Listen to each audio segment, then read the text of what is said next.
Fireproofing building material has been used since roughly 7,500 BC. What challenges might your character face when learning to make bricks? Could these ancient skills prove useful in a zombie apocalypse? Will I throw a brick at a zombie? Find out on this episode. Stick around to the end to find out what could possibly go wrong. Welcome to Writing Roll with Allie. I'm Allie, and this is episode number 33, Historical Brickmaking. Today I have a special guest host, Elizabeth Jacobson. Elizabeth is the author of Not by Sight, a retelling of the biblical story of Joseph. It is currently a double semi-finalist for the Carroll Awards. Having the honor of beta reading her book, I think she deserves them both.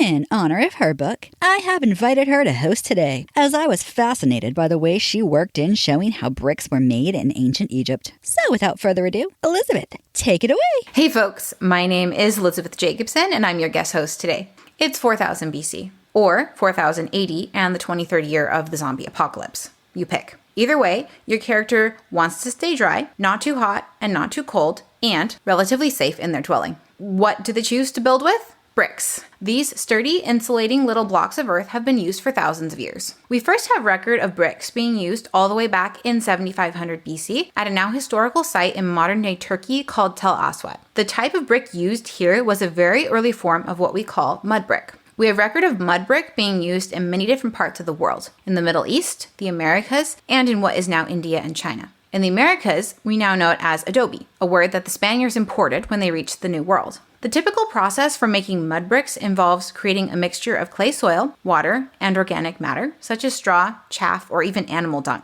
They are not fully made of clay. Without the binding properties of organic matter, a mud brick is not strong enough and crumbles easily. It's important to note that around the world, different areas have different soil types and properties. For instance, in the American Southwest, you can add sand to the soil and skip the organic matter, which can be undesirable in that it attracts insects and moisture, or may rot away over time. For this reason, there's no single recipe for mud bricks. It's strongly advised that people do some tests and experiments with their materials before diving headfirst into mud brick making. However, there is a very broad ratio of 1/3 clay, 2/3 sand, and organic matter as necessary, which would, of course, adjust the fractional amounts. The mud brick mixture must be stirred and kneaded. Some cultures stirred it by hand, others with their feet. Different cultures traditionally required different kneading times, and some required that you let it rest and then come back and knead some more. I can't find an exact answer on this, but my guess would be that it's due to the different soil properties and weather around the world. The mixture would be eventually formed into bricks using molds and then left out to dry in the sun. Some cultures dried the molded bricks for a week,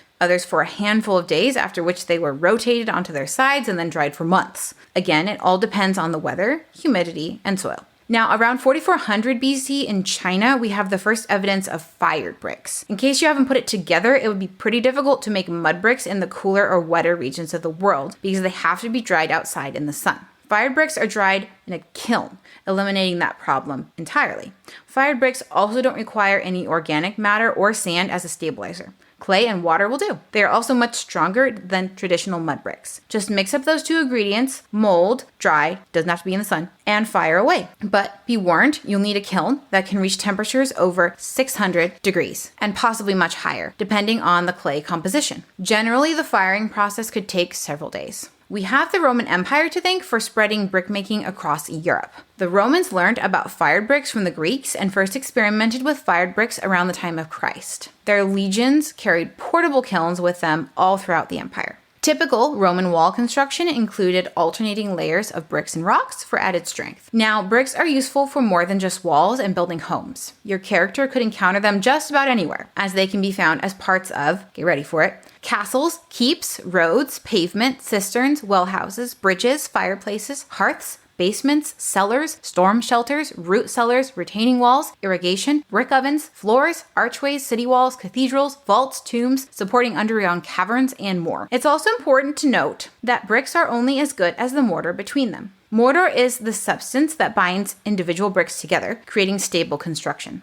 For that reason, it's important that the mortar holds similar properties to the bricks themselves. For instance, it reacts to moisture similarly and expands and contracts with heat and cold at a similar rate. Otherwise, you'll get cracks. Mortar came in various types. In the Americas, a mud-based mortar was used. In ancient Egypt and the Harappan civilization in India, clay or gypsum-based mortar was used. Eventually, new forms of mortar were created. In the West, the traditional ancient Egyptian method was replaced by lime mortar, made of slaked lime, water, and sand. The ancient Chinese developed sticky rice mortar in about 500 AD, which was even stronger than lime mortar. It was made of a mixture of slaked lime and sticky rice soup. The still neat lines of the Great Wall are a testament to its strength. Lastly, it's important to note that brickmaking is a learned skill. It is either learned from someone else who knows what they are doing, or it is learned through trial and error, and it's a skill that would be passed down from one generation to the next. Also, when a character moves from one region to another, they will almost certainly have to adapt their brickmaking process to suit the materials in the new area. Brickmaking holds potential as a way to make income in a historical or post-apocalyptic setting. While someone else might know how to make the bricks, it takes time, energy, and patience to make them in large quantities if they want to build anything. Hence, the need for a dedicated brickmaker in the area. It is also a great workout. Fun fact, the standard brick of today weighs 4.3 pounds or about 1.95 kilograms. Now, for everyone's favorite part, what could possibly go wrong? Let me tell you, likely to go wrong. Your character's mixture of clay, water, and straw/organic matter, if needed, is proportionally off and the bricks are useless. Like I mentioned earlier, tests on materials are always advised before someone steams ahead with brickmaking so that adjustments can be made. Also likely to go wrong, your character fires the bricks at the wrong temperature and or for the wrong amount of time that the clay type from their area needs, resulting in unusable bricks that may be cracking, crumbling, burned, deformed, or prone to water retention. Possible to go wrong, your character uses the wrong type of mortar for the bricks. Like I mentioned before, mortar must have similar properties to the bricks it's holding together. In that case, the construction might crack if exposed to moisture, heat, cold, or etc., because the materials are reacting differently. Also possible to go wrong, your character didn't use the right kind of mortar and water got into the construction. It froze, defrosted, and then there was water leaking. This would be very unwanted in a house or root cellar and could be potentially deadly in a cistern or well, as it could lead to the water becoming contaminated. Unlikely to go wrong, your character falls into the wet brick mixture while kneading it with their feet and injures themselves. Also unlikely to go wrong, your character was inside their brick house when an earthquake hit and their house collapsed on them. Bricks are strong and sturdy, but they are not designed to withstand the side-to-side shaking motion of an earthquake. Improbable, but still technically in the realm of possibilities. Your character falls into the wet brick mixture while kneading it with their feet and hits their head. They fall down unconscious and drown in the muck. Yikes. Also improbable, but technically still in the realm of possibilities. Your character falls into the wet brick mixture while kneading it with their feet and hits their head. They fall down unconscious, and when they wake up, they have hardened bits of brick muck stuck to them. Thanks for listening. You can find me on Instagram, Facebook, or my website at HeadDeskLiz. That's at HeadDeskLiz